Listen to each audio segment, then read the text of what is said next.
Hi friends, ఈ movie పేరు యమకార్తికి. Movie start అవ్వగానే తంజాపూర్ దగ్గర ఒక గ్రామంలోకి తీసుకెళ్తారు. అక్కడ గ్రామంలోని టెంపుల్లో ముఖ్యమైన సీన్ జరుగుతుంది.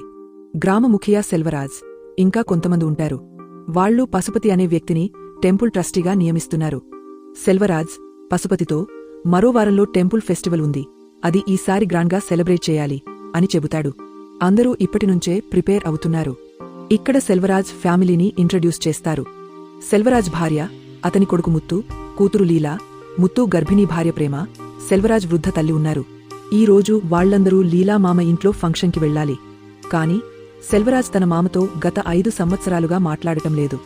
ఎందుకంటే మామ ఒకసారి సెల్వరాజ్ని పబ్లిక్లో దొంగతనం ఆరోపణ చేశాడు. అతను తర్వాత సారీ చెప్పినా అది ప్రైవేట్గా చెప్పాడు కాబట్టి లీలా అతన్ని క్షమించలేదు. లీలాకి ఆస్తమా ప్రాబ్లం ఉంది. అందుకే ఫ్యామిలీ వాళ్లు ఆమెను చాలా జాగ్రత్తగా చూసుకుంటారు. లీలా తల్లి, నీవు ఫంక్షన్కి రావొద్దు అని చెబుతుంది.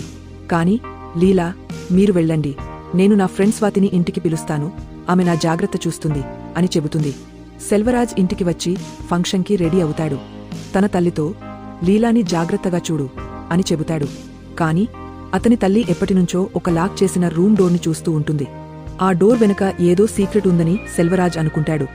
నీవు ఇంకా పాత జ్ఞాపకాల్లోనే ఉన్నావు అని అన్నాడు. కాని ఆ డోర్ వెనక రాజేంటో ఇప్పుడు తెలీదు. ఇదిలా ఉంటే ముత్తు ఒక సీక్రెట్లో ఇరుక్కున్నాడు. అతని ఫ్రెండ్ అతన్ని ప్రెజర్ చేస్తున్నాడు. ఎందుకంటే ముత్తు బిజినెస్ కోసం టెంపుల్ జ్యువెలరీ బాక్స్ నుంచి భగవంతుడి కెరీటం దొంగలించాడు. అతను అనుకున్నాడు డబ్బు సంపాదించి ఆ కెరీటాన్ని తిరిగి పెడతానని. కాని డబ్బు పోయింది. ఇప్పుడు వారంలో ఫెస్టివల్ రాబోతుంది, కెరీటం తిరిగి పెట్టాలి. ముత్తు లోన్ కోసం ట్రై చేస్తున్నాడు. అతని ఫ్రెండ్ అశోక్, ఇంట్లో డబ్బు అడగొచ్చు కదా అని అడుగుతాడు.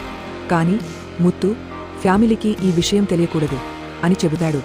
ఇంకోవైపు రత్నం అనే వ్యక్తి ఫ్యామిలీని చూపిస్తారు. రత్నం తల్లి చాలా కాలంగా అనారోగ్యంతో ఉంది, కాని చనిపోవట్లేదు. ఆమె శరీరం జీవం లేనట్లు ఉంటుంది. రత్నం కొడుకు ఇంటర్కాస్ట్ మ్యారేజ్ చేసుకున్నాడు, అంటే తక్కువ కులంలో. రత్నం దీనికి ఒప్పుకోడు, తన కోడలిని ద్వేషిస్తాడు. గ్రామంలో రత్నం తల్లి గురించి విచిత్రమైన టాక్ నడుస్తుంది. కొందరు ఆమెలో 2 ఆత్మలు ఉన్నాయి అని అంటారు. మరికొందరు పాతకాలంలో బాగా తినేది, అందుకే ఇంతకాలం బతికింది అని లాజిక్ ఇస్తారు. ఇదిలా ఉంటే లీలా స్వాతితో గ్రామంలో తిరుగుతూ ఉంటుంది. లీలాకి అన్బు అనే అబ్బాయి మీద కొంచెం ఇష్టముంది. ఇంటికి వచ్చాక లీలాకి ఊపిరి ఆడటం కష్టమవుతుంది. అందరూ ఆమెను సంభాళిస్తారు. లీలా, ఆ లాక్ చేసిన డోర్ నుంచి దుర్వాసన వస్తోంది, అందుకే నాకు ఇలా అయింది. ఆ డోర్ తెరవండి, లేకపోతే నేనే తాళం పగలగొడతాను అని అంటుంది. సెల్వరాజ్ తల్లి, ఆ డోర్ తెరిస్తే అనర్థం జరుగుతుంది అని హెచ్చరిస్తుంది. కాని ఎవరూ పట్టించుకోరు. మరుసటి రోజు ఒక వ్యక్తి ఆ లాక్ పగలగొట్టి డోర్ తెరుస్తాడు. అక్కడ ఒక ఎలుక చనిపోయి దుర్వాసన వస్తోంది. షాకింగ్గా ఆ డోర్ తెరిచిన వ్యక్తి తల పగిలిపోతుంది. సెల్వరాజ్ తల్లి, ఇక ముందు చాలా అనర్థాలు జరగబోతున్నాయి అని అనుకుంటుంది. ఆ రాత్రి సెల్వరాజ్ గుస్సాలో ఇంటికి వస్తాడు. భార్యతో గొడవపడి గుస్సాలో ఆహారం పారేస్తాడు. ఆమెను చెంపదెబ్బ కొడతాడు. లీలా మధ్యలో వచ్చి అడ్డుకుంటుంది. ఇది తప్పు అని చెబుతుంది. కాని సెల్వరాజ్ గుస్సాలో లీలాని కూడా చెంపదెబ్బ కొడతాడు. లీలా గుస్సాలో తన రూంకి వెళ్ళిపోతుంది. రాత్రి ముత్తు ఇంటికి వచ్చి ఇంటి పరిస్థితి చూసి ప్రేమతో అడుగుతాడు. ప్రేమ జరిగినదంతా చెబుతుంది. ముత్తు లైట్గా తీసుకుని నిద్రపోతాడు. కాని సెల్వరాజ్ తల్లి, ఆ డోర్ తెరిచినందుకు ఇంకా ఏదో తప్పు జరగబోతుంది అని అంటుంది. ఆ రాత్రి సెల్వరాజ్ తల్లి లీలా రూంలోకి వెళ్తే లీలా తాడుతో ఊరివేసుకుని చనిపోయి ఉంటుంది. ఈ హాదాసంతో ఫ్యామిలీ అంతా దునహకంలో మునిగిపోతుంది. ముత్తు ఫ్రెండ్స్ కూడా వస్తారు. లీలా శవాన్ని కిందకు దించుతారు. సెల్వరాజ్ దునహకంలో, నేను గుస్సా చేశాను, కాని ఆమె ఇంత పెద్ద స్టెప్ ఎలా తీసుకుంది, ఆమె లేకుండా నేను ఎలా బతుకుతాను అని అంటాడు. ముత్తు ఫ్రెండ్స్ అడిగితే ముత్తు చెబుతాడు, ఇంట్లో గొడవ జరిగింది, లీలా మధ్యలో వచ్చింది, అప్పుడు తండ్రి గుస్సాలో చెంపదెబ్బ కొట్టాడు, లీలా గుస్సాలో ఈ స్టెప్ తీసుకుంది అని. ముత్తు బాధపడతాడు, నేను నా సిస్టర్ని కాపాడాల్సింది, కాని ఏం చేయలేకపోయాను అని. గ్రామ డాక్టర్ వస్తాడు, బాధపడతాడు. ఎందుకంటే లీలాకి మొదటిసారి ఆస్తమా అటాక్ వచ్చినప్పుడు అతనే ఆమెను కాపాడాడు. ఇప్పుడు ఆమెను ఇలా చూసి షాక్ అవుతాడు. ముత్తు ఫ్రెండ్, పోలీస్కి చెప్పొద్దు, లేకపోతే కేసు అవుతుంది. లీలా బాడీని పోస్ట్మార్టం కోసం కట్ చేస్తారు. అది మన రిచువల్స్ ప్రకారం సరికాదు. డైరెక్ట్గా ఫ్యూనరల్ చేద్దాం అని సెల్వరాజ్తో చెబుతాడు. డాక్టర్ని కూడా ఒప్పిస్తారు. మరో డాక్టర్ వచ్చి లీలా తన ఆస్తమా వల్ల చనిపోయింది అని రిపోర్ట్ రాస్తాడు. గ్రామస్తులు లీలాని చూడటానికి వస్తారు.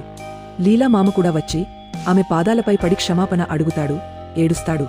నీవు నన్ను క్షమించలేదు, ఇప్పుడు నీవు లేవు అని బాధపడతాడు. అందరూ ఏడుస్తుంటారు. ఫ్యూనరల్ టైం అవుతుంది. ముత్తు మధ్యాహ్నం 2 గంటలకు ఫ్యూనరల్ అని చెబుతాడు. కాని టెంపుల్ ట్రస్టీ పశుపతి సాయంత్రం 6 గంటలకు చేద్దాం అని చెబుతాడు. లీలా శనివారం చనిపోయింది కాబట్టి ఆమెతో పాటు ఒక కోడిని బలి ఇవ్వాలి. లీలా కన్యగా చనిపోయింది కాబట్టి ఫ్యూనరల్లో డోలు నగారాలు వాయించరు. సాయంత్రం అవుతుంది. లీలా శవాన్ని అంతిమ సంస్కారాల కోసం ఎత్తడానికి 4 వస్తారు. కాని ఆ శవం అసాధారణంగా బరువుగా ఉంటుంది. ఎవరూ ఎత్తలేరు. అకస్మాత్తుగా శవం ఒక్కసారి కదులుతుంది. పైకి కిందకు వణుకుతుంది. అందరూ భయపడతారు. ఇది బతికే ఉందా అని అనుకుంటారు. చెక్ చేస్తే శవంలో ప్రాణం లేదు. కాని షాకింగ్గా లీలా శవం ఒక్కసారిగా లేచి కూర్చుంటుంది. అందరి గుండెలు ఆగపోతాయి. గ్రామస్తులు విభిన్నంగా మాట్లాడుకుంటారు. కొందరు ఇది చమత్కారం అని అంటారు.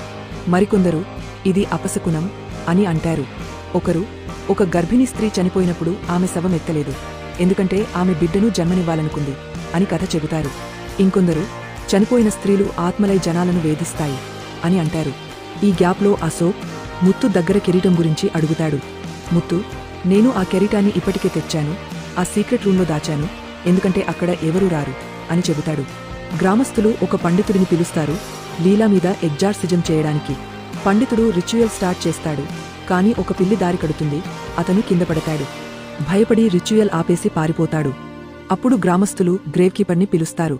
అతను లీలా శవాన్ని చెక్ చేసి, ఇది దేవి, ఆమె ఏదో చెప్పాలనుకుంటోంది.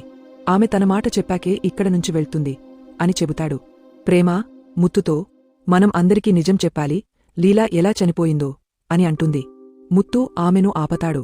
కాని డాక్టర్ వచ్చి, నా వల్లే ఇదంతా జరిగింది. లీలా ఆత్మహత్య చేసుకుంది. నేను నిజం దాచాను. ఆమె ఆస్తమా వల్ల చనిపోలేదు. అందుకే ఆమె శవం ఇక్కడ ఉంది అని కన్ఫెస్ చేస్తాడు. సెల్వరాజ్ కూడా అందరి ముందు నిజం చెబుతాడు. నేను గుస్సాలో లీలాని కొట్టాను. ఆమె ఆత్మహత్య చేసుకుంది. ఆమె గౌరవం కాపాడటానికి నేను నిజం దాచాను. దయచేసి ఆమె గురించి తప్పుగా మాట్లాడొద్దు అని వేడుకుంటాడు. అప్పుడు పోలీస్ వస్తారు. ఆఫీసర్, మీరు ముందే మాకు చెప్పాల్సింది. ఇప్పుడు పోస్ట్మార్టం చేయిస్తాం, ఎవరైనా సరే అని అంటాడు. లీలా శవం ఉన్న బెడ్ని చెక్ చేస్తాడు. అతను ఆ శవాన్ని ఎత్తగలుగుతాడు. కాని గ్రామస్తులు ఎత్తలేరు. ఆఫీసర్ లీలా ఫోన్, ఆమె ఊరివేసుకున్న దుప్పట్టాన్ని చెక్ చేస్తాడు. 4 గ్రామస్తులను బెడ్తో సహా శవాన్ని బయటకు తీసుకురమ్మని చెబుతాడు. వాళ్లు బెడ్ ఎత్తుతారు. కాని బెడ్ కాళ్లు బరువుకి విరిగిపోతాయి. బెడ్ గోడకు ఆనుకుని నిలబడుతుంది. లీలా శవం కూడా నిటారుగా నిలబడుతుంది. ఈ భయంకర దృశ్యం చూసి అందరూ భయపడతారు. గ్రేవ్ కీపర్, బలి ఇవ్వాల్సిన కోడి కనిపించట్లేదు. లీలా కేవలం కన్ఫెషన్ కోరుకోవట్లేదు, ఎవరినో తనతో తీసుకెళ్లాలనుకుంటోంది అని చెబుతాడు. గ్రామస్తులు ఆ కోడిని వెతుకుతారు. గ్రామంలోని అన్ని కోళ్లు దొరుకుతాయి. కాని ఆ బలికోడి మాత్రం దొరకదు. ఉదయం అవుతుంది. పోలీస్ ఆఫీసర్ ఒక కానిస్టేబుల్ని ఇంటి బయట నిలబెడతాడు. ఇల్లు ఇప్పుడు క్రైమ్ సీన్. ఎవరినీ లోపలికి రానివ్వొద్దు. ఫింగర్ ప్రింట్స్ తీసుకోవాలి అని చెబుతాడు. ముత్తు ఫ్రెండ్స్, ఇప్పుడు కిరీటం ఎలా తీసుకొస్తాం? దేవి మనల్ని ఇబ్బంది పెడుతోంది అని మాట్లాడుకుంటారు. రత్నం తల్లి వస్తుంది. లీలాని శాంతింపజేయడానికి రిచువల్ స్టార్ట్ చేస్తుంది. కాని రిచువల్ జరిగే టెంట్ పడిపోతుంది. రత్నం తల పగిలిపోతుంది. రత్నం లీలా దగ్గరకు వెళ్లి క్షమాపణ అడుగుతాడు. ఎందుకంటే ఆ గొడవ రోజు అతను లీలాని ఒక అబ్బాయితో చూశాడు. ఆ విషయాన్ని సెల్వరాజ్కి ఉబ్బితబ్బిబ్బు చేసి చెప్పాడు. అందుకే ఆ రోజు గొడవ జరిగింది. గ్రామస్తులు రత్నంని తిడతారు. నీ వల్లే లీలా చనిపోయింది. ఆమె నిన్ను చంపాలనుకుంటోంది అని. ఒక స్త్రీ, అలా కాదు, అలా అయితే సోము అనే అబ్బాయి కూడా గాయపడ్డాడు. అతనితో కూడా ఆమెకు గుస్సా ఉందా అని అంటుంది. ముత్తు ఫ్రెండ్స్, లీలా మనల్ని జైలుకి పంపాలనుకుంటోంది. త్వరగా కెరీటం టెంపుల్లో పెట్టాలి అని మాట్లాడుకుంటారు. సోముని అందరి ముందు తీసుకొస్తారు. అప్పుడు నిజం బయటపడుతుంది. సోము లీలాని హరాస్ చేసేవాడు. ఆమెను టీజ్ చేసేవాడు. ఒకరోజు ఆమెను పట్టుకున్నాడు. రత్నం ఆ సీన్ చూసి తప్పుగా కథ అల్లాడు. గ్రామస్తులు ఇద్దరిపై గుస్సా అవుతారు. మీ వల్లే లీలా ఆత్మహత్య చేసుకుంది అని. కాని కొందరు, ఇంత చిన్న విషయానికి ఆమె ఆత్మహత్య ఎందుకు చేసుకుంది? ఇది సాల్వ్ చేయొచ్చు కదా అని అనుకుంటారు. పోలీస్కి ఇన్ఫర్మేషన్ వస్తుంది. లీలా నంబర్కి ఒక నంబర్ నుంచి రిపీటెడ్గా కాల్స్ వచ్చాయి. లీలా ఫోన్ డిస్కనెక్ట్ అయినప్పటి నుంచి ఆ నంబర్ స్విచ్ ఆఫ్లో ఉంది. ఆఫీసర్ ఆ నంబర్ ఓనర్ పేరు, అడ్రస్, ఫోటో తెప్పిస్తాడు. ప్రేమ స్వాతితో లీలా గురించి ఇంకేమైనా తెలుసా అని అడుగుతుంది. స్వాతి లీలా అన్బుతో రిలేషన్లో ఉంది అని చెబుతుంది. ఒక్కసారి గుర్తు చేస్తున్నా, ప్రేమ అంటే ముత్తు గర్భిణీ భార్య. పోలీస్ అంబుని వెతుకుతున్నారు. ఎందుకంటే లీలాతో ఆఖరిసారి మాట్లాడిన నంబర్ అతనిదే. అంబు ఇంట్లో లేడు. లీలాని చూడాలనుకున్నాడు. కాని అతని తండ్రి అడ్డుకున్నాడు. ఇక్కడ లీలా అన్బు ఫ్లాష్ బ్యాక్ చూపిస్తారు. వీళ్ళిద్దరూ సంతోషంగా ఉండేవారు, చాలా లవ్ ఉండేది.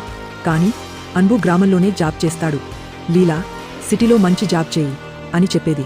ఈ విషయంలో వాళ్లకి గొడవ అయింది. అన్బుకి లీలా ఆత్మహత్యకి తానే కారణమని అనిపిస్తుంది. ఎందుకంటే ఆఖరిసారి ఆమెతో సరిగా మాట్లాడలేదు. ప్రెజెంట్ టైంలో అన్బు, అతని తండ్రి లీలా ఇంటికి వస్తారు. సెల్వరాజ్, ముత్తు అన్బుని పట్టుకుని కొడతారు. అందరూ వాళ్లని శాంతింపజేస్తారు. అన్బు లీలా శవం దగ్గరకు వెళ్లి ఆమె పాదాలపై పడి ఏడుస్తాడు. ఆ రాత్రి ఫ్లాష్ బ్యాక్ చూపిస్తారు. లీలా అన్బుకి కాల్ చేసి, నా తండ్రికి మన రిలేషన్ గురించి తెలిసిపోయిందేమో అని చెబుతుంది. కాని అది నిజం కాదు. రత్నం వేరే సీన్ చూసి తప్పుగా అనుకున్నాడు. లీలా, మనం ఈ గ్రామంలో సుఖంగా ఉండలేం, నీవు సిటీలో జాబ్ వెతుక్కో అని చెబుతుంది. అన్బు, నాకు నీతోనే ఉండాలి, లేకపోతే నిన్ను మర్చిపోతాను అని అంటాడు. లీలా, నీవు లేకుండా నేను బతకలేను అని చెబుతుంది. అన్బు, నన్ను బ్లాక్మెయిల్ చేయొద్దు అని ఫోన్ ఆఫ్ చేస్తాడు. ఇవన్నీ రిలేషన్లో నార్మల్ విషయాలు. గ్రేవ్ కీపర్ లీలా శవాన్ని బయటకు తీసుకురావడానికి ట్రై చేస్తాడు. కాని శవం కదలదు. సెల్వరాజ్ తల్లి ఏడుస్తూ, ఆ డోర్ తెరవద్దని చెప్పాను. నా ట్విన్ సిస్టర్ కన్మ ఆ రూంలో ఆత్మహత్య చేసుకుంది. ఆమె చీరను ఆ రూంలో ఉంచాను. కన్మ ఆ చీరను తీసుకెళ్లాలనుకుంటోంది. బహుశా కన్మ ఆత్మ లీలాలోకి వచ్చి ఆమెను ఇక్కడ ఆపింది అని చెబుతుంది. రత్నం తల్లి ఆ చీరను తెప్పిస్తుంది. ఆ చీర ఉన్న సందుకులో ముత్తు దాచిన కెరీటం కూడా ఉంటుంది. ఆ చీరను లీలాకి ఉంచుతారు. మళ్లీ శవాన్ని ఎత్తడానికి ట్రై చేస్తారు. కాని శవం కదలదు. ఎత్తడానికి వచ్చిన వాళ్లే కింద పడతారు. అంటే కన్మ ఆత్మ కూడా కారణం కాదు. ముత్తు ఫ్రెండ్స్ ఆ గ్యాప్లో కెరీటం తీసుకెళ్లడానికి ట్రై చేస్తారు. కాని రత్నం కోడలు రేవతి వాళ్లని చూస్తుంది. పోలీస్ ఆఫీసర్ అంబుతో, నీవు లీలాతో ఆఖరిసారి 35 నిమిషాలు మాట్లాడావు అని అంటాడు. అంబు, అంతసేపు మాట్లాడలేదు. లీలా ప్రతి కాల్ రికార్డ్ చేసేది, ఆ రికార్డింగ్ చెక్ చేయండి అని చెబుతాడు. ఆఫీసర్ రికార్డింగ్ వినడానికి వెళ్తాడు. గ్రామస్తులు అంబు, అతని తండ్రిని ఆరోపిస్తారు. ఆఫీసర్ రికార్డింగ్ వినివచ్చి ఒక్కసారిగా ముత్తు గొంతు పట్టుకుంటాడు. అందరూ షాక్ అవుతారు. ఫ్లాష్ బ్యాక్లో అసలు నిజం బయటపడుతుంది. ఆ రాత్రి లీలా అంబుతో మాట్లాడుతూ ఉంటుంది. అంబు ఫోన్ ఆఫ్ చేసినా కాల్ కట్ కాలేదు. లీలాకి ఆ విషయం తెలీదు. ఆమె ఫోన్ సైడ్లో పెట్టి బయటకు వెళ్తుంది. అక్కడ ముత్తు ఆమెను కలుస్తాడు. నీవు అంబుతో రిలేషన్లో ఉన్నావని నాకు తెలుసు. మన కులంలో సమానమైన వాడితో పెళ్లి చేసుకో అని చెబుతాడు. లీలా, నేను నా ఇష్టం చూసుకుంటాను అని అంటుంది. వాళ్ల మధ్య గొడవ జరుగుతుంది. లీలా, 5 సంవత్సరాల క్రితం నీవు ఒక అమ్మాయిని చీట్ చేశావు. ఆమె ఆత్మహత్య చేసుకుంది. ఆ విషయం నాకు తెలుసు. కాని ప్రేమ కోసం ఎవరికీ చెప్పలేదు అని అంటుంది. లీలాకి ఊపిరి ఆడటం కష్టమవుతుంది. ఆమె ఆస్తమా పంప్ తీసుకుంటుంది. కాని ముత్తు గుస్సాలో ఆమెను కొడతాడు. తన గౌరవం కాపాడుకోవడానికి ఆమె గొంతు పట్టి చంపేస్తాడు. అంటే లీలాని ఆమె సొంత అన్నయ్యే చంపాడు. ఈ నిజం అందరి ముందు బయటపడుతుంది. రేవతి కెరీటం దొంగిలించిన ముత్తు ఫ్రెండ్స్ని ఎక్స్పోజ్ చేస్తుంది. లీలాలో దేవి ఉంది. ఆమె అందరినీ సమానంగా చూస్తోంది. మీరు కులం, గౌరవం పేరుతో తప్పు చేశారు అని అంటుంది. ఇంటిపైన రాబందులు ఎగురుతాయి. కొన్ని రాబందులు కింద పడతాయి. తప్పు చేసిన వాళ్లని అరెస్ట్ చేస్తారు. లీలా తల్లి, నిన్ను అర్థం చేసుకోలేకపోయాను అని ఏడుస్తూ క్షమాపణ అడుగుతుంది. అప్పుడు లీలా శవం బెడ్ నుంచి కింద పడుతుంది. అంటే ఆమెకు న్యాయం జరిగింది. ఇప్పుడు వెళ్లడానికి రెడీ. లీలా కుల భేదాలను నమ్మలేదు. అందుకే ఆమె ఆత్మశవాన్ని వదిలిపెట్టలేదు. నిజం బయటపడింది. తప్పు చేసిన వాళ్లు ఎక్స్పోజ్ అయ్యారు. ఇది దేవి అనుకోండి, లీలా ఆత్మ అనుకోండి, లేదా ఆమె పట్టుదల అనుకోండి. లీలా శవాన్ని అంతిమ సంస్కారాల కోసం తీసుకెళ్తారు. ఆమె చివరి యాత్రలో అందరూ పాల్గొంటారు. ఎవరి కులం అడగరు, ఎవరి పేరు అడగరు, ఎవరి జాబ్ అడగరు. లీలా కుల భేదాలను తుంచేసింది. ఇక్కడితో యమకార్తికి మూవీ ఎండ్ అవుతుంది.